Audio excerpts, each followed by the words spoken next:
सुप्रभात विद्यार्थियों। कोरोना से बचाव के लिए मास्क का प्रयोग करते रहिए। अपना आसपास मास्क लगाने के लिए, सोशल डिस्टेंसिंग के लिए और साबुन से हाथ धोने के लिए जागरूकता फैलाते रहिए। आज का हमारा जो ऑनलाइन वीडियो है वो BA तृतीय वर्ष इतिहास के द्वितीय प्रश्न पत्र से संबंधित है। आज हम बर्लिन की संधि के संबंध में विचार करेंगे। बर्लिन की संधि 1878 ईस्वी में हुई थी और इस संधि के पीछे का जो इतिहास है वो रूस द्वारा तुर्की साम्राज्य के क्षेत्रों पर अधिकार से संबंधित है। 1853 में हमने देखा था कि रूस ने तुर्की साम्राज्य पर आक्रमण किया था और इंग्लैंड, फ्रांस इत्यादि ने तुर्की की सहायता की। फलस्वरूप रूस को पेरिस की संधि करने के लिए बाध्य होना पड़ा और इस पेरिस की संधि 1856 के द्वारा तुर्की के सुल्तान ने यह आश्वासन दिया था कि वह अपनी ईसाई प्रजा के साथ अच्छा व्यवहार करेगा और उसकी उन्नति और भलाई के लिए हर संभव प्रयत्न करने का उसने यूरोपीय राष्ट्रों को भरोसा दिलाया था। मगर वास्तव में तुर्की साम्राज्य की जो ईसाई प्रजा थी, विशेष तौर से यूरोपीय क्षेत्रों में रहने वाली, जिसे हम बाल्कन प्रदेश के नाम से जानते हैं, हर्जेगोविना, बोस्निया, मोंटेनिग्रो, बल्गेरिया, यूनान इत्यादि, ये जो ईसाई प्रजा वो तुर्क अधिकारियों के अत्याचारों से पीड़ित थी। बोस्निया हर्जेगोविना एवं मोंटेनिग्रो में ईसाई किसानों ने तुर्की के विरुद्ध विद्रोह का झंडा बुलंद किया था। रूस इन विद्रोहियों का समर्थन कर रहा था, अर्थात वह तुर्की साम्राज्य में रहने वाले ईसाइयों का संरक्षक होने का दावा कर रहा था, जबकि उसका यह दावा 1856 की संधि के तहत खत्म हो चुका था। विद्रोहियों का दबाव इतना था कि तुर्की की सेना लगातार पीछे हट रही थी। इसी समय ऑस्ट्रिया के विदेश मंत्री एंड्रेसी ने 30 नवंबर 1875 को रूस और जर्मनी के सहयोग से ईसाइयों को पूर्ण धार्मिक स्वतंत्रता देने के संबंध में एक प्रस्ताव तुर्की के पास भेजा, जिसे एंड्रेसी नोट भी कहा जाता है।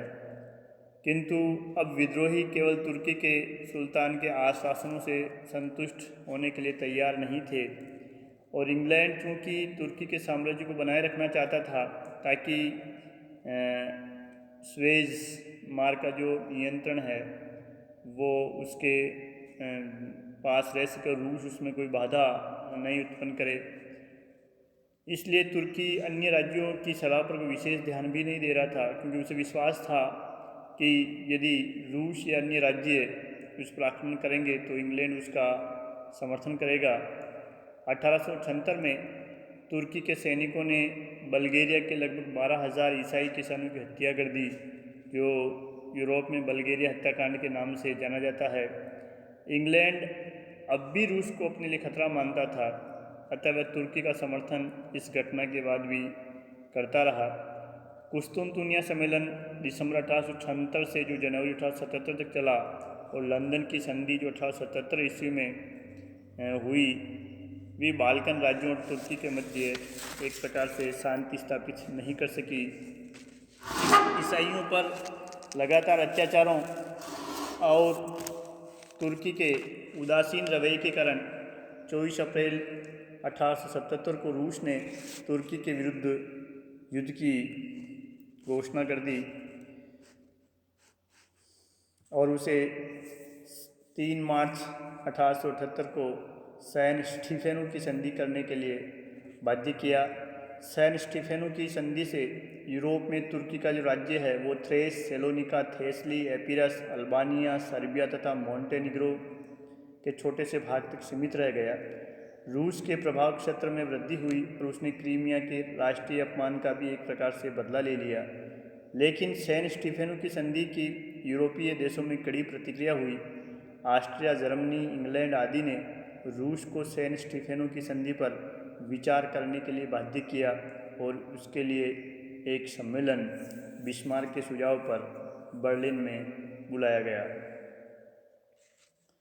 तो मूल रूप से हमारे सामने बर्लिन की संधि से पहले की जो पृष्ठभूमि वो सामने आती है वो है तुर्क अधिकारियों द्वारा विशेष तौर से यूरोप में रहने वाले उसके साम्राज्य की ईसाई प्रजा पर अत्याचार करना।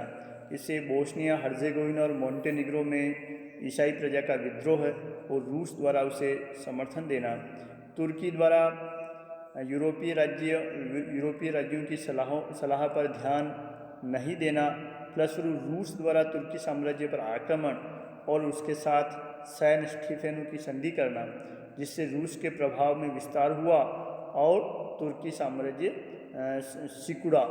तो एक प्रकार से बर्लिन की जो संधि है वो सैन स्टीफेनो की संधि पर विचार करने के लिए और रूस के प्रभाव क्षेत्र को कम करने के लिए आयोजित की गई थी।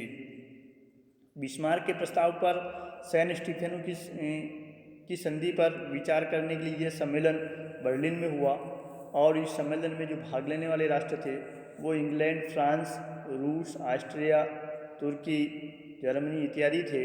बाद में यूनान व रोमानिया के प्रतिनिधियों को भी इसमें भाग लेने के लिए आमंत्रित किया गया। बिस्मार्क को इस बर्लिन सम्मेलन का सभापति बनाया गया। उसने आश्वासन दिया कि वह इस सम्मेलन में एक ईमानदार दलाल, ऑनेस्ट ब्रोकर की भूमिका निभाएगा। बर्लिन सम्मेलन में जो सर्वाधिक प्रभाव था वो बिस्मार्क और इंग्लैंड के प्रधानमंत्री डिज़रेली का रहा।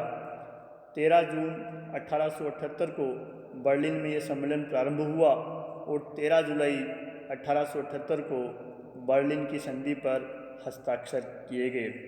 हस्ताक्षर करने वाले जो प्रतिनिधि थे इन देशों के, इन्होंने सोचा कि उन्होंने पूर्वी समस्या यानी तुर्की का जो यूरोप में जो राज्य था बाल्कन प्रदेशों में, और उसे लेकर रूस और तुर्की के मध्य जो विवाद और युद्ध हुए उसे पूर्वी समस्या कहा जाता है, कि उन्होंने इस पूर्वी समस्या का समाधान कर दिया है। तो इस बर्लिन की संधि के तहत क्या प्रमुख प्रावधान थे? सबसे पहली जो चीज़ थी, इसमें रूस ने जो मार्च 1878 में तुर्की के साथ जो सैन स्टीफेनो की संधि की थी वो संधि प्रभावहीन कर दी गई। अब इस सैन स्टीफेनो की संधि द्वारा जिस वृहत बल्गेरिया का निर्माण किया गया था उसे अब 3 भागों में विभक्त कर दिया गया। एक भाग ही बल्गेरिया रहा, दूसरे भाग पर तुर्की का अधिकार रहा और तीसरा मैसिडोनिया के नाम से बनाया गया और उस पर भी एक प्रकार से तुर्की का प्रभाव स्थापित रहा। बोस्निया व हर्जेगोविना पर तुर्की का प्रभाव माना गया, मगर उन पर प्रशासकीय नियंत्रण ऑस्ट्रिया का रखा गया। इस संधि द्वारा सर्बिया को एक स्वतंत्र राज्य माना गया। मोंटेनिग्रो की स्वतंत्रता को भी मान्यता दी गई। रोमानिया को भी एक स्वतंत्र राज्य स्वीकार किया गया। सर्बिया को स्वतंत्र राज्य तो मान लिया गया, मगर उसे दक्षिण पूर्व की ओर नीस एवं बल्गेरिया का कुछ भाग भी उसे प्राप्त हुआ।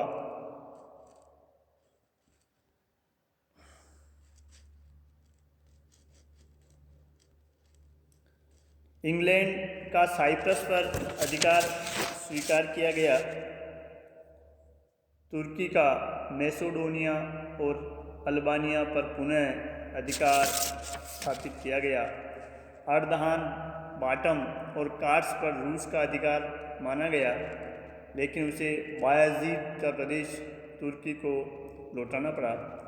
एक प्रकार से हम देखें तो इसमें सर्वाधिक कूटनीतिक जो जीत है वो इंग्लैंड की हुई और वह रूस की गतिविधियों एवं स्वेज नहर पर साइप्रस और उसका अधिकार होने से एक प्रकार से निगाह रख सकता था।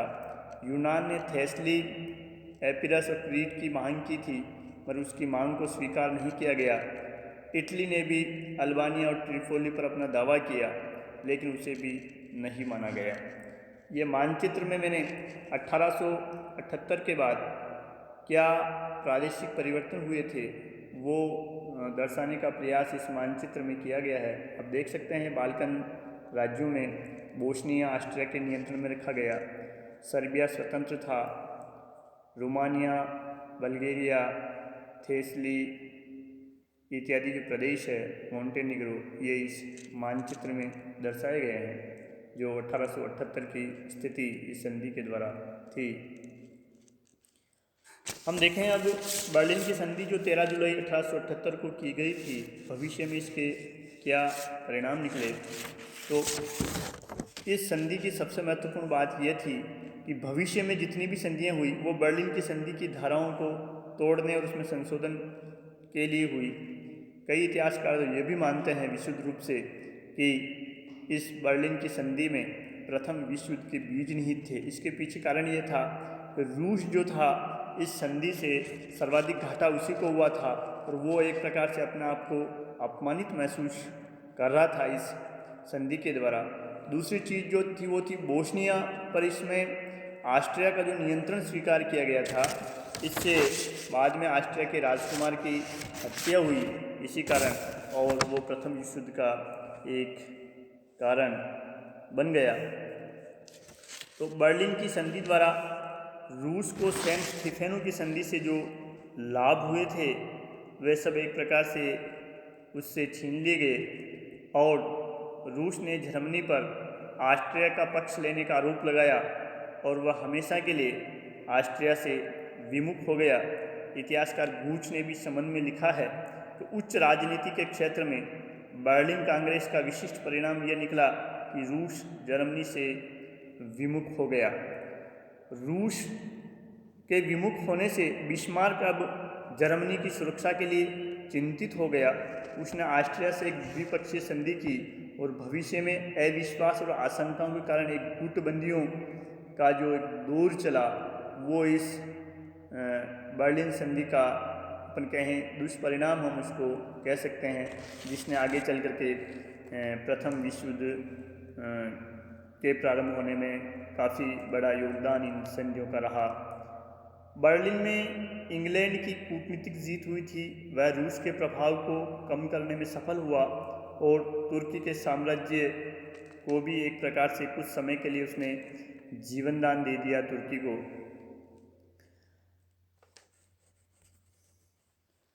तुर्की भी इस संधि से संतुष्ट नहीं था क्योंकि तुर्की के साम्राज्य को उसके मित्रों ने रूस के पंजों से तो बचा लिया मगर उसे बाद में आपस में बांट लिया। चार्ल्स डिल्क ने इस संबंध में लिखा है कि बर्लिन में प्रत्येक आदमी एक दूसरे को कुछ न कुछ दे रहा था जो वास्तव में किसी तीसरे की जायदाद थी और ये तीसरा तुर्की था। बाल्कन राज्य भी इस बर्लिन की संधि से संतुष्ट नहीं हो सके, जबकि विशेष रूप से बाल्कन की समस्याओं को सुलझाने के लिए ही बर्लिन सम्मेलन बुलाया गया था। इस संधि से बल्गेरिया काफ़ी असंतुष्ट हुआ क्योंकि उसका 2/3 हिस्सा उसे छीन लिया गया था। मैसिडोनिया को तुर्की आधिपत्य में सौंपने से वहाँ भी एक विद्रोह उठ खड़ा हुआ।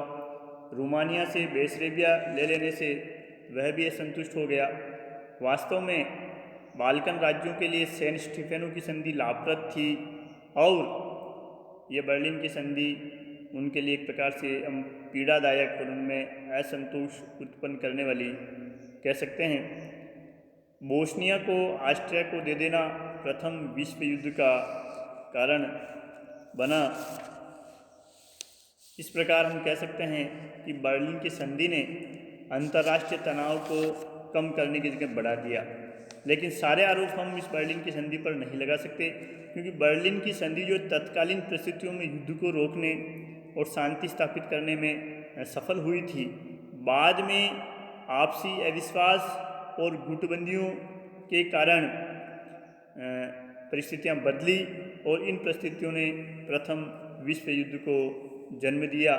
यदि समय समय पर इस संधि में कुछ संशोधन किए जाते रहते तो हो सकता भविष्य में शांति बनी रहती।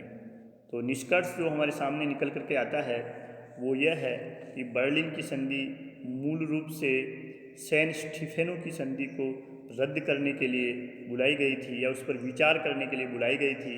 सैन स्टीफेनो की संधि तुर्की और रूस के मध्य मार्च 1878 में हुई थी और इस संधि के द्वारा बाल्कन प्रदेश में रूस का प्रभाव बढ़ गया था और तुर्की का साम्राज्य सिकुड़ रहा था। तो यूरोपीय देश इंग्लैंड, ऑस्ट्रिया, फ्रांस और जर्मनी विशेष तौर से इस चीज़ को नहीं सहन कर सके और रूस को एक प्रकार से दबा करके उन्होंने बर्लिन, जो जर्मनी की राजधानी था और बिस्मार्क जहाँ प्रभावशाली था, वहाँ एक सम्मेलन बुलाने के लिए उसे बाध्य किया गया और इस सम्मेलन का सभापति ऑनेस्ट ब्रोकर के रूप में बिस्मार्क को बनाया गया और बिस्मार्क और इंग्लैंड के प्रधानमंत्री डिज़रायली की इस सम्मेलन में सबसे ज़्यादा चली। मगर आपसी बंदरबाट और एक दूसरे को संतुष्ट करने और रूस का प्रभाव कम करने के चक्कर में बाल्कन प्रदेशों में असंतोष व्याप्त हो गया। रूस भी एक प्रकार से इस संधि से असंतुष्ट हो गया, जिससे गुप्त संधियों की प्रणाली या गुटबंदियों की शुरुआत हुई और जिसने अंत में प्रथम विश्व युद्ध को जन्म दिया। तो बर्लिन संधि के कारणों में हम प्रथम विश्व युद्ध को भी मान सकते हैं।